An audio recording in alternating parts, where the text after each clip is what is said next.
Selamat datang di Ngalor Ngalbum Horor. Buat dulur-dulurku yang muslim, jangan lupa sholat ya lur ya. Karena itu penting buat kehidupan kita ini lur. Buat dulur-dulurku yang non muslim ya, belajar sholat yuk, nggak apa-apa yuk. Singkat, padat, syahadat. Masuk Islam juga boleh. Balik mana ambil aku Icang dengan quotes hari ini. Di tanggal muda hati senang, di tanggal tua mie instan jadi andalan. Kali ini kita akan mengalur film berjudul Session 9 tahun 2001, bergenre horor psikologis. Film ini mengisahkan tentang tim pengendalian asbes yang akan membersihkan rumah sakit jiwa terbengkalai. Sampai akhirnya salah seorang dari mereka menemukan satu kotak rekaman barang bukti tentang suatu kejadian yang dialami pasien berkepribadian ganda. Seperti apakah kengeriannya? Langsung aja kita ke requestan salam terkutuk dari dulurku Farida Nafi ya. Titip salam buat mantan nomorku tetep. Ya terus kalau tetep kenapa lur? Ngarep dihubungin ya. Biarlah dia bahagia dengan orang yang lebih baik lur. Loh, monggo skecahaken. Gordon Fleming adalah pemilik perusahaan pengendalian asbes, yaitu bahan bangunan yang telah dilarang di berbagai negara karena menyebabkan pencemaran lingkungan. Efek jangka panjangnya jika terhirup lur, seseorang dapat terkena kanker paru-paru dan kanker perut, bahkan bisa mengalami kematian. Lalu Gordon membuat perjanjian dengan Griggs, orang yang diberi mandat oleh pemerintah Amerika untuk membersihkan asbes gedung rumah sakit jiwa Denver yang dibangun pada tahun 1871 dan sudah terbengkalai sejak 1985. Lalu pemerintah pun berniat merombak tempat tersebut menjadi balai kota lur. Siang itu ditemani oleh rekannya Phil, Gordon pun dibawa keliling gedung bersama Griggs yang masih banyak barang-barang rumah sakit di sana. Dan Griggs menjelaskan jika gedung itu dibangun menyerupai kelelawar, yaitu bangunan utama di tengah untuk pegawai, sedangkan sayap kanan kirinya adalah tempat untuk pasien wanita yang dipisah dengan pasien pria. Masing-masing sayap terdiri dari 4 bangsal, yaitu bangsal A, B, C, dan D, di mana bangsal A adalah bagian yang paling luar, sekaligus tempat dirawatnya para pasien yang paling berbahaya. Ngerinya di sana terdapat seonggok kursi roda di ujung koridor, dan anehnya tiba-tiba Gordon mendengar suara seseorang yang memanggilnya. Okay, each wing is made up of 4 wards. A, B, C, and D. Hello, Gordon. Cody, it's me, man. Di lain sisi, Griggs tidak bisa merubuhkan tempat itu karena terdaftar sebagai tempat bersejarah. Di sana juga banyak coretan-coretan grafiti, sebab anak-anak berandalan dan gelandangan sering main ke sana. Setelah melihat ruangan-ruangan di sana yang penuh asbes, Gordon pun menjelaskan jika kira-kira dia dan timnya bisa membersihkan tempat itu dalam waktu minimal 2 minggu. Lalu Phil pun melihat ruang pengasingan yang penuh dengan gambar-gambar di tembok, foto seseorang, sobekan majalah maupun koran. Setelah tur RSJ selesai, Griggs memberi selamat kepada Gordon yang baru saja mendapatkan momongan. Lalu karena benar-benar butuh uang dan agar Griggs tidak memberikan proyek itu ke perusahaan lain, Gordon pun mengaku jika dia beserta timnya mampu menyelesaikan pembersihan asbes hanya dalam seminggu saja lur. Dan mendengar itu Griggs pun langsung setuju. Lalu saat pulang ke rumah, Gordon memperhatikan istrinya Wendy dan putrinya yang masih bayi dari seberang jalan. Setelah itu dia pun keluar mobil dan jalan ke rumah. Namun tiba-tiba Gordon mendengar suara misterius yang menyapanya. Dan inilah sesi 9. I need the job. I really need this job. 1 week. 1 week. I'm good for it. You know I'm good for it. My desk. I know. I thought you said 2 weeks. 1 week. They're lovely. What's in the key? Gordon memulai pembersihannya di hari Senin bersama rekan-rekannya yaitu Phil, Hank yang hobi berjudi, ponakan Gordon yaitu Jeff yang mengidap nyctophobia atau fobia tempat gelap, dan juga Mike yang sangat mengetahui sejarah tentang RSJ tersebut. Karena waktu pengerjaannya sangat dipercepat, Gordon akan memberikan bonus $10.000 untuk tiap rekannya jika mereka berhasil menyelesaikan proyek tepat waktu. Setelah itu Mike pun menjelaskan bahwa RSJ itu ditutup ditutup karena anggaran yang kurang di tahun 80-an dan juga karena suatu skandal di tahun 1984 yang dialami oleh seorang pasien bernama Patricia Willard, di mana setelah menjalani teknik terapi baru di RSJ, pasien bisa memunculkan memori dari peristiwa-peristiwa traumatis yang dialaminya. Para dokter pun menemukan fakta dari pengakuan Patricia jika dia pernah diperkaos oleh ayahnya berkali-kali. Ngerinya Patricia mengatakan jika kejadian itu terjadi sambil ditonton oleh kakek nenek serta ibunya yang memakai jubah hitam seperti ritual sekte sesat, lur. Bahkan mirisnya Patricia juga sering mengalami aborsi dan keluarganya sampai memakan janin tersebut, lur. Namun anehnya setelah hasil pemeriksaan kesehatannya dicek, Patricia terbukti masih perawan dan fisiknya baik-baik saja. Yang akhirnya pihak keluarga Patricia menuntut balik pihak RSJ karena telah membuat tuduhan, dan ditambah lagi karena kurangnya anggaran, rumah sakit jiwa itu pun akhirnya ditutup pada tahun 1985. So Patricia, with the help of recalls that when she was have black robes on, take them off, group. So the family countersued that and the budget cuts. A physical examination, she turns out she was a virgin. Karena pengerjaan harus dilakukan dengan sangat cepat, Phil pun sempat berdebat dengan Gordon karena menurutnya Hank lebih baik diganti dengan rekannya Craig yang lebih berpengalaman. Lalu ketika sedang bekerja, Jeff pun menolak ketika Mike menyuruhnya mengecek colokan mesin ke basement karena dia fobia tempat gelap, ya kan lur. Dan akhirnya Mike lah yang turun ke bawah. Lalu setelah memasang colokan, karena penasaran, Mike pun masuk ke sebuah gudang dan menemukan kotak dengan tulisan barang bukti yang berisi banyak kaset. Go down and check the breaker box. I got nyctophobia.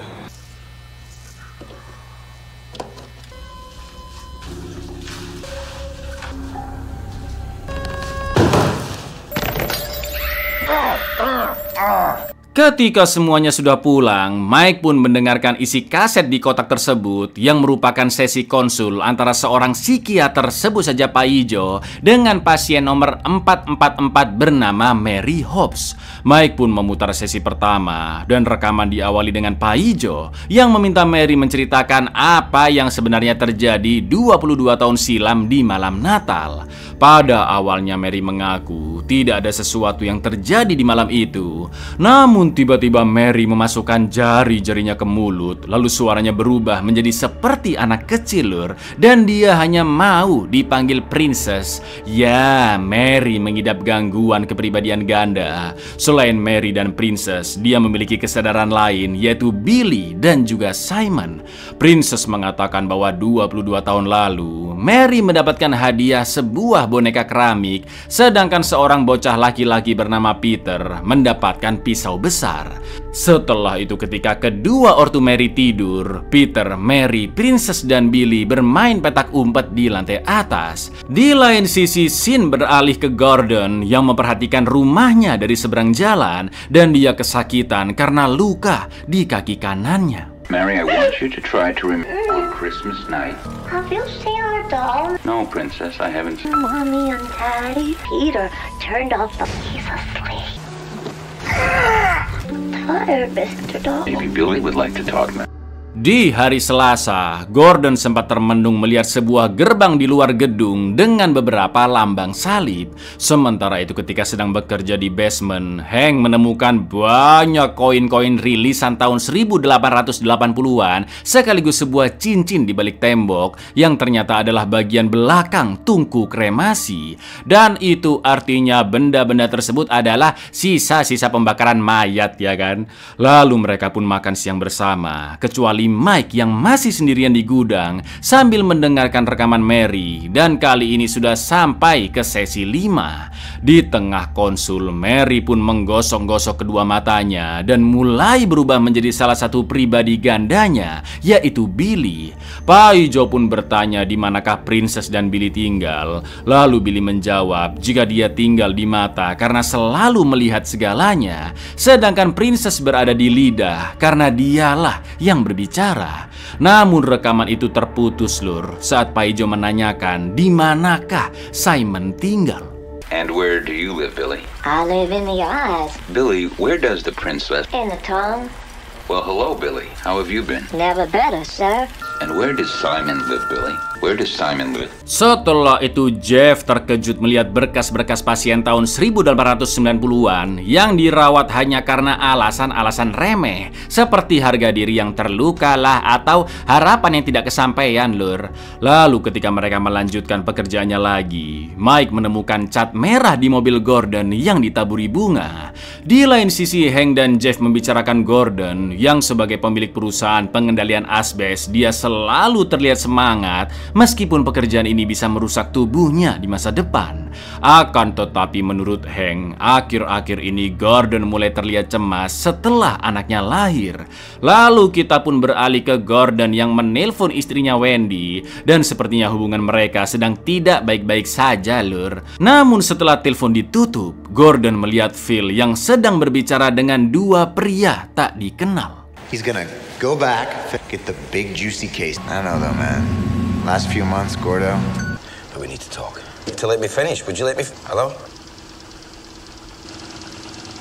Malam harinya, saking butuhnya duit, Hank pun nekat balik ke RSJ sendirian untuk mengambil koin-koin yang sebelumnya dia temukan. Dan tentunya barang-barang jadul seperti itu bisa dijual cukup mahal karena berharga. Bukan hanya itu lur, di sana juga terdapat gigi-gigi palsu berlapis perak, mata palsu, sampai alat lobotomi. Apa itu lobotomi, Cak? Simpelnya adalah praktek pengobatan kejiwaan yang ekstrim di masa lalu lur, ditusuk di bagian meripatnya gitu ya. Anehnya terdengar suara pintu ditutup dari kejauhan, padahal jelas-jelas Hank sendirian di gedung itu. Lalu ketika OTW balik, Hank sempat melihat sosok misterius yang sangat mengerikan. Dan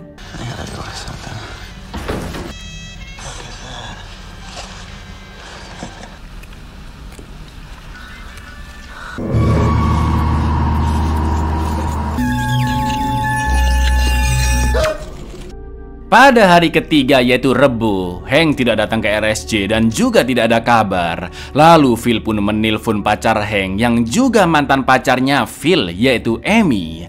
Amy mengatakan jika semalam Hank mengaku baru menang lotre dan berencana langsung OTW foya-foya main kasino di Miami. Mendengar itu Gordon pun mulai cemas karena pekerjaan ini harus cepat selesai. Lalu Phil pun menyarankan Gordon untuk menggantikannya dengan Craig. Akan tetapi Gordon memaksa Phil menjelaskan terlebih dahulu siapakah dua pria yang dia temui kemarin siang. Namun karena Phil tidak mau menjelaskan apapun, mereka pun hampir ribut. Lalu Gordon pergi meninggalkannya dan memperhatikan jari-jarinya yang berdarah. Setelah itu Gordon masuk ke gerbang berlambang salib yang ternyata mengarah ke area kuburan, dan sambil duduk di atas pohon tumbang, Gordon pun meminta maaf ke Wendy via telepon. Namun ternyata di bawah pohon itu terdapat nisan nomor 444 yaitu milik Mary Hobbs. Di lain sisi Phil mengatakan ke Mike bahwa pikiran Gordon sekarang kacau begitu dia menjadi ayah, dan seharusnya Hank dipecat sejak 6 bulan yang lalu. Yang mana percakapan itu didengar oleh Jeff. Who are those two guys you were talking to? What guys? That's not what I'm talking about. I'm talking about, and it's Tak lama kemudian Jeff pun datang dan berusaha menyemangati Gordon. Lalu Jeff bertanya bagaimanakah kabar Wendy, dan sambil menahan tangis, Gordon mengatakan jika Wendy kecapean karena merawat anaknya yang baru lahir. Wendy, can you forgive me? So don't stress out, alright? family, man. Yeah. Sementara itu Mike lagi-lagi mendengarkan rekaman konsulnya Mary dan membaca biodatanya. Ternyata Mary masuk RSJ ketika masih berusia 14 tahun, yang mana artinya di rekaman itu dia sudah berumur 36 tahun lur. Lalu Mike melihat buku laporan tentang Mary yang terlihat luka di dadanya. Setelah itu Pak Ijo meminta Mary yang saat itu sedang menjadi Billy untuk memaksa agar kepribadian Simon menjelaskan apa yang sebenarnya terjadi 22 tahun lalu. Namun ngerinya Billy teriak-teriak karena tidak ingin Simon sampai bangun kembali. Who is Simon, Mary? I'm sick of Mary, this calm session. down. Well, then maybe Simon. He's asleep. Help me. What happened in Lowell? You know perfectly well what Setelah pekerjaan hari itu selesai, Gordon mengaku ke Phil jika dia sedang bertengkar dengan istrinya karena menampar Wendy yang tanpa sengaja menumpahkan air panas ke kaki kanannya, yaitu di malam saat mendapatkan proyek pembersihan RSJ ini. Meski kejadian itu tidak disengaja, namun Gordon sangat merasa bersalah karena sebelumnya dia tidak pernah menampar istrinya. Sampai sekarang Wendy masih tersinggung dan untuk sementara Gordon tidur di sebuah motel. Phil pun berjanji tidak akan menceritakan hal itu ke siapapun dan dia mengaku jika dua pria yang ditemui pada siang itu adalah anak-anak berandalan yang sering bikin grafiti dan Phil melarang mereka untuk kembali lagi. Phil juga menyemangati Gordon yang akhirnya Gordon pun setuju memanggil Craig sebagai pengganti Hank. Setelah itu Gordon sempat ketiduran di mobil dan masih berada di depan RSJ. Lalu ngerinya Gordon bermimpi mendengar suara aneh yang memanggil namanya dan dia juga melihat dirinya sendiri yang memakai kostum hazmat penuh darah sambil terngiang-ngiang suara istrinya ketika Gordon tersiram air panas dan tidak sengaja menampar Wendy, lur. Hello, Gordon. Here, Gordon. Do it, Gordon. Di pengerjaan hari Kamis, Phil datang paling pagi dan mengaku semalam tidak bisa tidur. Setelah itu ketika sedang bekerja, salah satu mesin pun mati. Namun saat Mike akan ke basement memasang colokannya, Phil memanggil Mike dan memaksanya untuk mengikuti arahannya mulai dari sekarang. Karena pikiran Gordon mulai kacau setelah menampar Wendy dan itu akan memperlambat pekerjaan mereka yang harus selesai dalam 4 hari lagi. Dilalahnya Gordon mendengar pembicaraan mereka berdua, padahal sebelumnya Phil sudah janji tidak menceritakan soal Wendy ke siapapun. Di lain sisi setelah memasang colokan di basement, tiba-tiba Jeff bertemu dengan Hank yang masih memakai baju sama saat dia mengambil koin-koin tersebut. You let me handle this, okay? I don't give a shit. It might have happened Saturday. He hit now. I've got Craig coming over. Hank? Yo, dude, hello. Hank. What are you doing? Ketika Gordon datang, Mike dan Phil pun beralasan jika mereka hanya membahas Jeff. Lalu Gordon meminta mereka untuk memesan makan siang dan Phil mengundi siapa yang harus pergi membeli makanan dan dia menggunakan koin 1880-an. Setelah itu Jeff pun datang dan meminta mereka untuk menemui Hank. Namun tiba-tiba Hank sudah menghilang begitu saja dan hanya terdapat seonggok koin jadul di sana. Dengan nada emosi, Phil tidak percaya jika Hank ada di gedung itu karena beberapa hari lalu Amy menjelaskan di telepon jika Hank sedang OTW ke Miami. Namun Gordon mengatakan bahwa saat itu hanya Phil yang mendengar penjelasan Amy di telepon dan bisa saja ada sesuatu yang Phil tutupi. Lalu mereka pun mendengar suara seseorang yang lari di atas dan Gordon ingin mereka berpencar untuk mencari Hank.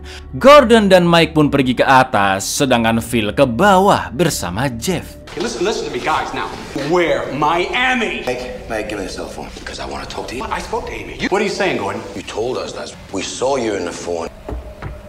Hey, you come with me. Phil sempat mendengar suara musik dari headsetnya Hank dan turun ke basement yang lebih dalam lagi. Sementara Jeff diminta menunggu di dekat sana. Ternyata bener lur, Phil pun menemukan pemutar musiknya Hank yang tergeletak di lantai berikut jaket dan sepatunya. Di lain sisi Mike berpisah dengan Gordon karena dia muak dengan semua ini dan kembali ke gudang mendengarkan rekaman Mary Hobbs yang sudah sampai di sesi terakhir, yaitu sesi ke-9, di mana Pak Ijo memaksa Billy untuk memberitai apa yang sebenarnya dilakukan oleh Simon 22 tahun lalu. Mike juga menulis di catatan tentang peran masing-masing kepribadian ganda Mary, bahwa Princess adalah perasaan tidak bersalah, Billy adalah sosok penjaga, dan peran Simon masih belum diketahui.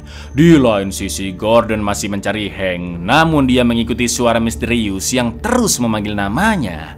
Tapi tiba-tiba lur, ketika Pak Ijo menyuruh pribadi Simon di dalam Mary untuk bangun, di saat yang sama generator pembangkit listrik mati karena kehabisan bahan bakar. Lampu-lampu pun perlahan-lahan mati dan sontak Jeff langsung kabur karena sekelilingnya gelap, mana lagi di basement pula ya kan.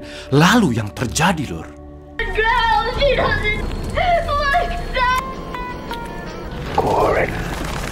Billy, I need to talk to Simon. Billy, wake up, Simon.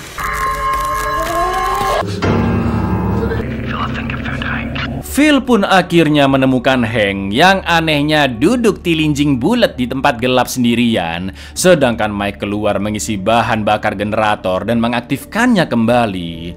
Ketika rekaman lanjut diputar, akhirnya pribadi Simon pun terbangun dan dia mengaku kepada Pak Ijo jika saat itu Mary takut kepada Peter karena berusaha menyerangnya. Di momen itulah kepribadian Simon muncul dan langsung memotong-motong Peter dengan sangat sadis. Bahkan Simon juga membunuh kedua ortu Mary, lur. Sementara itu Phil menemui Gordon di bangsal A, bangsal yang dulunya dihuni pasien berbahaya dan juga terdapat kursi roda di ujung koridor. Ternyata di dekat sana ada sebuah ruangan yang penuh foto-foto Gordon bersama teman-temannya, juga foto Wendy dan bayi mereka yang anehnya ditempel dengan darah. Di lain sisi Jeff berhasil keluar dari gedung, lalu setelah mengabarkan Gordon via walkie-talkie jika dia sudah sampai di mobil, tiba-tiba datang sesosok misterius yang menyerang Jeff. So I told and then told her. Gordon, come back. Good, it's Jeff. Sorry, man, I was freaking. I got these in the van. Is that okay? Malam itu Gordon pun tidur di mobil. Lalu keesokan paginya di hari Jumat, Phil mengabarkan jika dia sudah menemukan orang yang harus bertanggung jawab dengan semua kejadian aneh di RSJ itu. Tak lama kemudian Craig pun datang dan mencari rekan-rekannya yang di dalam gedung. Namun sempat terlihat bercak darah sangat besar di ruang olahraga. Di lain sisi Gordon menemukan Hank tertutupi plastik dan sosok Phil terus menyuruh Gordon untuk segera bangun. Namun betapa terkejutnya Gordon, lur, saat membuka kacamata hitamnya Hank, karena ternyata I am getting away. Who are you talking to, man? Do it, Gordon. What are you doing? They always do. Wrong place. I found Hank, Gordy, and he said you did it to me. He's in the van. Is that okay? ternyata suara yang sering memanggil Gordon dari awal dia datang adalah Simon, seonggok iblis yang dulu juga mempengaruhi Mary untuk membunuh Peter dan kedua orang tuanya. Ngerinya Gordon yang juga terpengaruh iblis Simon melukai Hank ketika dia kembali malam-malam untuk mengambil koin. Sedangkan di hari kemarin, Phil, Jeff, serta Mike juga dibunuh oleh Gordon dalam kendali Simon. Bukan hanya itu lur, mirisnya Gordon tidak hanya menampar Wendy, tapi juga membunuh Wendy, bayinya, serta anjing peliharaannya. Pantas aja kita melihat ruangan penuh foto-foto keluarga Gordon serta teman-temannya ya kan, yang ditempel dengan darah, karena itu adalah cara Gordon untuk mengenang mereka semua. Dengan begitu kita pun paham lur, mengapa Gordon tidur di hotel dan hanya memperhatikan rumahnya dari seberang jalan beberapa hari terakhir, karena keluarganya sudah dia bunuh. Setelah itu Gordon yang sudah gila menelpon Wendy dengan HP-nya yang sudah hancur dan meminta maaf atas semua yang telah terjadi. Lalu kita pun diperdengarkan bagian terakhir dari sesi 9, di mana Simon mengatakan jika dia tinggal di dalam diri mereka yang lemah dan terluka. Atau dengan kata lain, sejak awal Simon telah merasuki diri Gordon, karena ketika datang survei di awal film, Gordon terlihat sangat amat takut dan begitu cemas jika perusahaannya sampai bangkrut, apalagi dia sedang butuh uang untuk anaknya yang baru lahir. And where do you live? I live in the weak. Watch out! Oh my God, Gordon! Stop! Do it, Gordon. Do it now. Stop, Gordon! No! Do it, Gordon. I want to hold you. Can you forgive me? Buyar, definisi film horor tanpa setan, tanpa jump scare, tanpa adegan keji yang eksplisit, tapi jauh lebih horor dari film horor kebanyakan ya kan lur. Pesannya sudah jelas ya lur ya. Bagi kalian yang lemah hati, lemah pikiran, lemah jiwa, akan mudah bagi syaiton untuk masuk ke diri kalian lur, dengan berbagai cara, sadar maupun tidak sadar, dan tentu dampaknya akan sangat buruk ya kan lur. Assalamualaikum.